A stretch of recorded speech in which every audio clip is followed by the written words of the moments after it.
Hi hello अस्सलाम वालेकुम। मैं हूं आपका भाई काशिफ। उम्मीद करता हूं कि आप लोग बहुत अच्छे होंगे। आज मैं एक सबसे खतरनाक, सबसे दुख वाली खबर के ताल्लुक से मैं लेकर के आया हूं। और बहुतों को नहीं मालूम है कि मणिपुर में हो क्या रहा है, एक्चुअल में किस बात का यहाँ पे क्या मसला है, क्योंकि आज गोदी मीडिया दिखा नहीं रहा है और कहीं से हमें पता नहीं चल रहा है। तो मैं लेकर के आया हूँ एक बहुत ज़बरदस्त यूट्यूबर विनय दुबे, जो मुंबई से ताल्लुक़ रखते हैं और सभी लोग जानते हैं कि वो सोशल वर्कर हैं और बहुत बेहतरीन सोशल वर्कर हैं, बहुत ज़बरदस्त बोलते भी हैं। मैं इससे पहले भी मैं उनकी एक वीडियो लगाया था, लोगों से रमज़ान में रिक्वेस्ट किए थे, उस ताल्लुक से बहुत अच्छा रिस्पांस मिला था उस वीडियो पे। मैं आज फिर ये वीडियो लगा रहा हूँ मणिपुर के ताल्लुक से। उन्होंने बहुत अच्छे अंदाज में एक एक जो परत है, क्यों कब से यहाँ मणिपुर में ये जो संघर्ष चल रहा है, लोग वहाँ पे एक दूसरे की जान के दुश्मन बने पड़े हैं, वो पता चल जाएगा। ये वीडियो को आखिर तक देखोगे तभी बात की सच्चाई पता चलेगी, वरना अगर आप भगा करके देखोगे तो आपको पता नहीं चलेगा। आइए देखते हैं। माध्यम से सबूतों के साथ आपको ये दिखाने की कोशिश करूंगा कि दरअसल मणिपुर में जो हो रहा है और जो दिखाया जा रहा है, वास्तविकता मुझसे बहुत कोसों दूर है, और वो भी सबूतों के साथ उसका मैं आज एक्सपोज करने जा रहा हूँ। मैं आज आपको बताने जा रहा हूँ कि आखिर मणिपुर को कौन जला रहा है। मैं आज आपको बताने जा रहा हूँ, दिखाने जा रहा हूँ और आसान भाषा में समझाने जा रहा हूँ कि मणिपुर का आज जो जलना है, दरअसल उसकी शुरुआत कब से हुई है। आज जो जलता हुआ मणिपुर आप देख रहे हैं, जहाँ पर इंसानियत लगभग मर चुकी है। मैं ये इसलिए कह रहा हूँ क्योंकि एक लड़की का वीडियो बहुत वायरल हो रहा है। 21 साल की लड़की को नंगा किया गया, नग्न अवस्था में उसे सड़कों पर दौड़ाया गया, सैकड़ों की भीड़ ने उसका पीछा किया, कितनों ने उसके योनि, उसके स्तनों को नोचा, बहुत सारे लोगों ने अपने हवस का शिकार बनाकर उस लड़की के साथ गैंग रेप किया, और यहाँ पर भी उनका मन नहीं भरा तो उन्होंने उस लड़की की हत्या कर दी। क्या कोई इंसान इस लेवल तक जा सकता है, इतनी नफरत अपने दिल में पाल सकता है? इसका जो संबंध है वो मणिपुर के इतिहास के साथ है। अगर आप इसके इतिहास को नहीं जानेंगे तो मणिपुर का जलता हुआ वर्तमान आपको तनिक भी समझ में नहीं आएगा। दरअसल नए भारत का ये जो जलता हुआ मणिपुर है, उसका संबंध है इतिहास के पन्नों में। जी हाँ, 1947 ये सन तो आपको याद ही होगा, जब भारत आज़ाद हो रहा था और अंग्रेज भारत छोड़कर वापस जा रहे थे। अंग्रेजों ने 200 सालों तक भारत पर राज किया। उनकी सबसे बड़ी जो नीति थी वो थी फूट डालो और राज को। लेकिन जाते जाते भी अंग्रेजों ने इसी ब्रह्मास्त्र का इस्तेमाल किया, जिसकी वजह से आज मणिपुर की ये हालत है। दरअसल आपको समझना होगा कि जब 1947 में अंग्रेज भारत छोड़कर जा रहे थे तो उस समय राजा महाराजाओं का दौर था। अंग्रेजों को जब वो अपने राज्य सौंप दे रहे थे तो उनके सामने बहुत सारे विकल्प रखे गए। मणिपुर में ऐसी व्यवस्था नहीं थी। अंग्रेजों ने वहाँ के स्थानिक महाराजा बोधचंद्र सिंह के कंधों पर मणिपुर की जिम्मेदारी दी और उसके साथ वो खेल गए वही ब्रह्मास्त्र, जिसकी वजह से आज मणिपुर जल रहा है। अंग्रेजों ने जाते समय बोधचंद्र सिंह को ये कहा और उनको विकल्प दिया कि अगर आप चाहें तो आपके पास 3 विकल्प हैं, उसमें से कोई भी आप चुन सकते हैं। पहला विकल्प था कि वो मणिपुर का विलय भारत के साथ करके भारत का हिस्सा हो जाए। दूसरा विकल्प था कि वो अपना विलय पाकिस्तान के साथ करके पाकिस्तान देश के साथ चले जाएं। तीसरा विकल्प था कि वो किसी भी देश के साथ न जाकर एक स्वतंत्र मणिपुर देश का स्थापना करें और अपने आप को स्वतंत्र रखें। बोधचंद्र सिंह को ये बातें समझ में आई। उन्होंने अपनी प्रजा से इसकी चर्चा की। तमाम प्रजा जो मणिपुर के लोग थे, उन्होंने इस बात से समर्थन किया कि हमें स्वतंत्र देश के तौर पर ही रहना है और विश्व के अंदर मणिपुरी जो सभ्यता है, संस्कृति है, उसको विश्व पटल पर पहुंचाना है। बोधचंद्र सिंह ने 1948 में एक इलेक्शन या कि चुनाव का, एक तरह से उनका सुझाव लेने के लिए एक चुनाव आयोजित किया, जिसमें वयस्क जितने भी मणिपुर के लोग थे उन्होंने अपनी बात वहाँ पर चुनाव के माध्यम से रखी। तमाम लोग चाहते थे कि मणिपुर स्वतंत्र ही रहे, लेकिन रिपब्लिक ऑफ इंडिया यानी आज का जो भारत है, उस समय के नेता चाहते थे कि मणिपुर का जो विलय है वो भारत में कर दिया जाए, जिसके लिए वो लगातार मणिपुर के राजा बोधचंद्र सिंह पर दबाव बनाए हुए थे। आखिर बोधचंद्र सिंह इनके दबाव के सामने घुटने टेक देते हैं और 1949 में एक विलय संधि पर हस्ताक्षर किए जाते हैं। बोधचंद्र सिंह भारत में अपने राज्य मणिपुर का विलय कर देते हैं, जिसको लेकर एक खासी नाराजगी वहाँ के स्थानिक लोगों में थी। यहीं से ये विद्रोह शुरू होता है। कुकी समाज का एक आदिवासी समाज है जो अल्पसंख्यक है। वो ज़्यादातर पहाड़ों में और जंगलों में रहता है। उन्हें ये लगने लग गया था कि भारत में विलय के बाद बहुत सारे जाति, बहुत सारे लोग हमारे जंगलों में आएंगे और हमारी जो नैसर्गिक संपदा है उसको नोचेंगे, उसे लूटेंगे और अपने फायदे के लिए हमारे जंगलों को समाप्त कर देंगे। इसी विचारधारा के बाद कुकी समाज में कुछ विद्रोहियों का जन्म हुआ। एक उग्रवादी समूह का उदय उस समय होना शुरू हुआ। 1949 से लेकर 1972 तक वो अपने अस्तित्व के लिए लड़ते रहे। वो अपने जंगल जमीन और सभ्यता को बचाने के लिए बंदूक उठा लेते हैं। उसके बाद एक संघर्ष शुरू होता है। इसी दौरान मणिपुर को भारत सरकार ने राज्य का दर्जा नहीं दिया था। जब ये घटनाएं बढ़ रही थी, उग्रवादी घटनाएं बढ़ रही थी, कुकी समुदाय का सरकार के साथ झड़प तैयारी चल रही थी, बंदूकें चल रही थी, तो सरकार को लगा कि शायद अगर मणिपुर को राज्य का दर्जा दे दिया जाए तो ये झड़प और ये जो हिंसा है वो खत्म हो जाएगी। लेकिन भारत सरकार गलतफहमी में थी। ये संघर्ष चलते चलते 1972 हो जाते हैं। वर्ष 1972 में भारत सरकार मणिपुर को पूर्ण राज्य का दर्जा दे देती है। वहां पर विधानसभा की स्थापना की जाती है और संवैधानिक तरीके से सरकार बनाने की प्रक्रिया शुरू हो जाती है। लेकिन कुकी समुदाय को कुछ और ही पसंद था।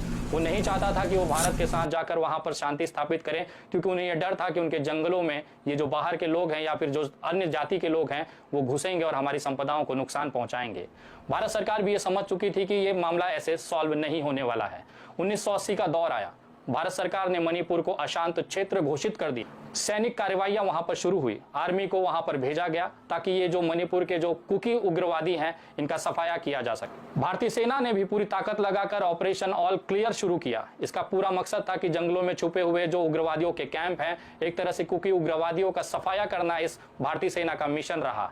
ये लड़ाई, ये विवाद, ये हिंसा 2008 तक चलती रही। उसके बाद दौर आया युद्ध विराम का। भारत सरकार, केंद्र सरकार, राज्य सरकार, भारतीय सेना और कुकी उग्रवादियों के समूह ने आपस में बैठकर यह तय किया कि आज के बाद से कोई भी हिंसा नहीं होगी। उग्रवादियों के दमन करने के लिए केंद्र सरकार ने आसफा नाम के एक कानून का इस्तेमाल वहां पे किया। इसका अगर सरल भाषा में मतलब देखा जाए या हिंदी में मैं आपको उसका बात बताऊं तो उसे कहा जाता है सशस्त्र बल विशेष अधिकार अधिनियम। जी हाँ, ये सैन्य कानून का वो नियम था कि सेना के किसी भी अधिकारी को, किसी भी सैनिक को मणिपुर के किसी भी हिस्से में जाने का था अधिकार था, बिना कारण बताए किसी को गिरफ्तार करने का अधिकार था, किसी को भी कार्रवाई करने का अधिकार था। जब ये युद्ध विराम शुरू किया गया उस समय 2008 के दौरान, जब सारे लोग एक टेबल पर बैठे तो उसमें सबसे बड़ी कंडीशन यही थी कि जो आसफा कानून है इसे आप वापस लेंगे, उसके बाद ही इस युद्ध विराम को माना जाएगा। सभी सरकारों ने इस पर सहमति जताई और आखिर में 2008 में कुकी उग्रवादी, केंद्र सरकार, राज्य सरकार और भारतीय सेना के बीच में एक युद्ध विराम का संधि साइन किया गया। उसके बाद सभी को लगा कि शायद ये जो तनाव है मणिपुर के जंगलों को लेकर, जो एक लड़ाई है, जो हिंसा है, वो समाप्त हो जाएगी। इस संधि पर साइन होने के बाद भी कुकी समाज के बहुत सारे लोगों को ये डर था कि शायद सरकार हमारे साथ धोखा कर सकती है और ये जो उग्रवाद था, ये जो हिंसा थी, वो लगातार बढ़ती ही जा रही थी, क्योंकि कुकी उग्रवादियों का एक समूह ऐसा भी था जो इस संधि का पालन नहीं करना चाहता था। उन्हें यह पसंद नहीं था। कुकी समुदाय की इस तरह की हिंसा, बंदूक उठाने और इस तरह से अपने हक को छीनने की लड़ाई को देखकर मैतेई समाज भी अग्रसर हो गया। उन्हें यह महसूस होने लगा कि अगर हम भी इसी रास्ते पर चलते हैं तो हम भी अपने अधिकारियों को छीन के ले सकते हैं। शायद यही कारण था कि मैतेई समाज जो है अपने आप को अनुसूचित जनजाति यानी कि एसटी का दर्जा प्राप्त करने के लिए आंदोलन करने की शुरुआत करता है। ये दौर था 2010 से। दरअसल मैतेई समाज भी चाहता था कि हम शहरों में बहुत ज्यादा संख्या में हैं, बहुसंख्यक हैं इस देश राज्य के अंदर, हमें भी जंगलों के अंदर जाना है, वहां जमीनें खरीदनी है, व्यवसाय करना है। लेकिन इसका विरोध कुकी समाज के लोग लगातार कर रहे थे। ये जो आपसी तनाव था, जमीनों की जो लड़ाई थी, आपसी जो समुदायों की लड़ाई थी, ये बढ़ता चला गया और 2023 तक इसने अपने चरम स्थिति पर पहुंच गया। आज हालात ये हैं कि जो कुकी समाज हैं वो इस समय पीड़ित की तरफ पे हैं और जो मैतेई समाज है वो अपने संख्या के आधार पर इनके ऊपर हावी है। दरअसल ये हावी होने का एक कारण ये भी है कि जो कुकी समाज है वो जंगलों के अंदर फैला हुआ है, वो एक जगह बहुसंख्यक संख्या में नहीं है। लेकिन मैतेई समाज के साथ ये फायदा है कि उनकी जो जनसंख्या है एक छोटे से जगह पर बहुत ज्यादा है कुकी समुदाय के कंपेयर में। यही कारण है कि इस तरह की कुकी समुदाय के ऊपर जो हिंसा हो रही है मैतेई समाज खुद तौर पर ये करे जा रहा है। लेकिन अब मैं उस पहलू पे लेके जाना चाह रहा हूं कि आखिर ये हिंसा को क्यों नहीं रोका जा रहा और इस हिंसा के पीछे सबसे बड़ा कारण क्या है। इसके लिए आपको मणिपुर के विधानसभा को समझना होगा। 60 विधायकों वाली ये जो मणिपुर की विधानसभा है, इसके अंदर सबसे ज्यादा जो विधायक हैं वो भारतीय जनता पार्टी के हैं। अगर इस भारतीय जनता पार्टी की गूगल पर जाकर आप लिंक विधायकों की लिस्ट उठाएंगे तो आपको समझ में आ जाएगा कि आखिर ये हिंसा क्यों नहीं रुक रही है। जी हाँ, सबसे बड़ा कारण यह है कि जो मैतेई समाज के जो सबसे ज्यादा विधायक हैं वो चुनकर इस समय विधानसभा में है और खासतौर पर बीजेपी के अंदर हैं। 19 जून को जब अमित शाह ने मणिपुर के विधायकों की एक बैठक की थी तो उसमें 30 से ज्यादा विधायक मणिपुर की तरफ से वहां पर डेलीगेशन के तौर पर बैठे थे, जिसमें अधिकतर जो विधायक हैं वो मैतेई समाज के थे। मैतेई समाज की लड़ाई को विधानसभा के अंदर ये मैतेई विधायक जो हैं ये सपोर्ट कर रहे हैं। शायद यही कारण है कि जो 21 साल की लड़की का बलात्कार और गैंगरेप किया गया, उसमें उनके परिजनों का आरोप था कि पुलिस ने खुद इन लड़कियों को उन उग्रवादियों के समर्थन किया जो कि मैतेई समुदाय से थे। यही कारण है कि विधानसभा में बहुत संख्या होने के बाद, मतलब एक तरह से बहुमत होने के बाद, मैतेई समाज के लोग पूरी तरह से सरकार पर हावी हैं। चाहे विधिमंडल हो, चाहे प्रशासन हो, अधिकतर जो उसमें अधिकारी हैं, अधिकतर जो विधायक हैं वो मैतेई समाज से हैं। शायद ये सबसे बड़ा कारण है कि अपने ही समाज को फायदा दिलाने के लिए उस तरह के हिंसा का वो मुक्त तौर पर समर्थन कर रहे हैं। अपने आप को अनुसूचित जनजाति में शामिल कराने के लिए मैतेई समाज 3 मई को एक रैली निकालता है। इसके विरोध में कुकी समाज के लोग भी एक विद्रोह करते हैं।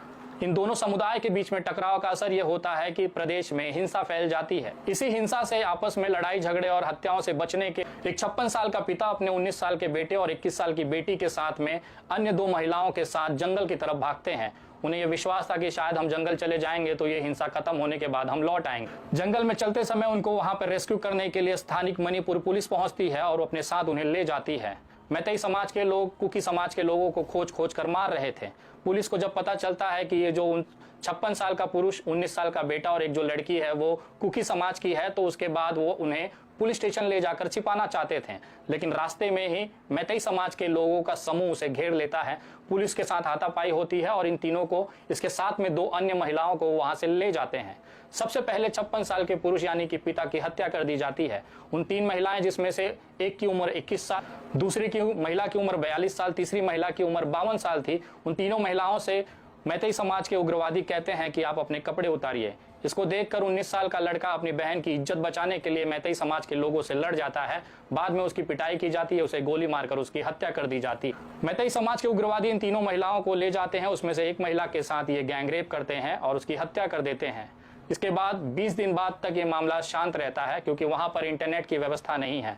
इस महिलाओं के परिजन, इस परिवार के लोग पुलिस स्टेशन जाते हैं और एक शिकायत दर्ज कराते हैं। 18 मई 2023 को वहां पर FIR दर्ज की जाती है, लेकिन कार्रवाई को ठंडे बस्ते में डाल दिया जाता है। 2 दिन पहले एक वीडियो सोशल मीडिया पर वायरल होने के बाद इस पर पुलिस जो है संज्ञान लेती है। मुख्यमंत्री सामने आते और कहते हैं कि ये कोई एक मामला नहीं है, 100 से ज्यादा मामले इस तरह के हुए हैं जिस पर FIR दर्ज की गई है। इसका मतलब अगर इस तरह की जानकारी सोशल मीडिया पर नहीं आती तो शायद इस लड़कियों की जो बात है वो मणिपुर के अंदर ही जंगलों में दफन हो जाती, किसी तक ये जानकारी नहीं आ पाती। ताजा मामले में जो सड़कों पर निर्वस्त्र कर एक लड़की को वीडियो वायरल किया गया, उसमें एक आरोप 32 वर्षीय एक युवक की प्रमुख जो गिरफ्तारी हुई है, जिसका नाम है हुईराम हीरोदास मैतेई। ये मैतेई समुदाय से बिलोंग करता है। आपने वीडियो में देखा होगा, हरी शर्ट पहना हुआ जिसने निर्वस्त्र लड़की को पकड़ा था, ये उसका आरोपी बनाकर उसे गिरफ्तार किया गया। इसके अलावा एक और लड़के यानी कि आरोपी की गिरफ्तारी हुई है, वो भी मैतेई समाज से ही है। इसके अलावा आज सुबह खबर आई है कि ये जो आरोपी पकड़ा गया है, इसके घर को भी एक भीड़ ने गुस्से में जला दिया गया है, जिसकी वजह से वहां पर तनाव बढ़ा हुआ है। दरअसल मैतेई और कुकी समुदाय की जो लड़ाई है वो जंगल और अपनी जमीन, अपनी सभ्यता बचाने को लेकर है। इम्फाल में बहुसंख्यक मैतेई समाज भी ये चाहता है कि वो भी अपने आप को विस्तारित करे, जंगलों में जाए, वहां पर जमीन और व्यवसाय कर सके, जिसका विरोध करता हुआ कुकी समाज आज अपनी अंतिम लड़ाई की तरफ बढ़ रहा है। लेकिन इन सब के बीच में जो सबसे बड़ा चौंकाने वाला आंकड़ा यह है कि वहां के जो विधानसभा है यानी कि भारतीय जनता पार्टी के जो विधायक हैं, जो खासतौर पर मैतेई समाज से आते हैं, दरअसल वो नहीं चाहते हैं कि कुकी समाज के जनसंहार को रोका जा सके, क्योंकि वो भी उसी समुदाय से आते हैं जो आज बंदूकें लेकर जनसंहार और बलात्कार और गैंगरेप कर रहा है। शायद इन्हीं विधायकों का एक दबाव है केंद्र सरकार पर, जिसकी वजह से माननीय नरेंद्र मोदी जी पिछले 80 दिनों से अपने मुंह में दही जमा कर बचाए हुए थे, रोके हुए थे। वो नहीं चाहते थे कि मणिपुर के अंदर सरकार गिरे और इस तरह से मैतेई समाज को नाराजगी झेलनी पड़े, क्योंकि आगामी विधानसभा में मैतेई समाज जो है एक मुश्त भाजपा का समर्थक है, उसको वोट करता है। केवल सत्ता और वोट बैंक के लालच में नरेंद्र मोदी और भाजपा की केंद्र सरकार ने अपनी आंखें मूंदी हुई थी। वीरेंद्र सिंह जो कि वहां के मुख्यमंत्री हैं, मैतेई समाज से बहुमति से आते हैं, वहां के लोगों का जन समर्थन उनके पास है, मतदान में सबसे ज्यादा वोट मैतेई समाज से उनको मिलता है। यही कारण है कि वो कुकी समाज का जनसंहार, गैंगरेप और हत्याएं होने दे रहे हैं। अब आपको समझ में आ चुका होगा कि आखिर मैतेई समाज की इतनी हिम्मत कैसे बड़ी है, क्यों सरकारें उनके ऊपर कार्रवाई नहीं कर रही हैं। दरअसल इनके जो जनप्रतिनिधि हैं वहां के विधानसभा में हैं। अगर केंद्र सरकार इनके ऊपर कार्रवाई करे या सेना भेजे तो सबसे पहले वहां की विधानसभा में सरकार गिरने का खतरा भी भारतीय जनता पार्टी को है। सोचिए एक पार्टी कितनी निचले स्तर पर जाकर राजनीति कर रही है। लोगों की हत्याएं पिछले 28 दिनों से हो रही हैं, बलात्कार हो रहे हैं, खुलेआम सड़कों पर बेटियां नंगी घुमाई जा रही हैं। लेकिन केंद्र सरकार को केवल मणिपुर में अपनी सत्ता बचानी है, वोट बैंक को बचाना है, जिसकी वजह से वो कोई भी कार्रवाई करने से कतरा रही है। एक निम्न स्तर की राजनीति इस देश में शुरू हुई है और भारतीय जनता पार्टी से आप उम्मीद करते हैं कि नरेंद्र मोदी जी इस पर कार्रवाई करेंगे। दरअसल ये पूरा मामला वहां के विधानसभा मैतेई समाज के विधायक और मैतेई समाज के वोट बैंक से संबंधित है। यही कारण है कि आज भारतीय जनता पार्टी एक बेटी को नोचने दे रही है लेकिन मुंह में दही जमाए हुई है। ये तथ्य आपको कैसे लगे कमेंट करके जरूर बताएं। भारतीय जनता पार्टी ही वो एकमात्र पार्टी है जो मणिपुर को जलाने में आग में घी का काम दे रही है। उनका पूरा समर्थन वहां के उग्रवादियों को है जो कि मैतेई समाज से आते हैं।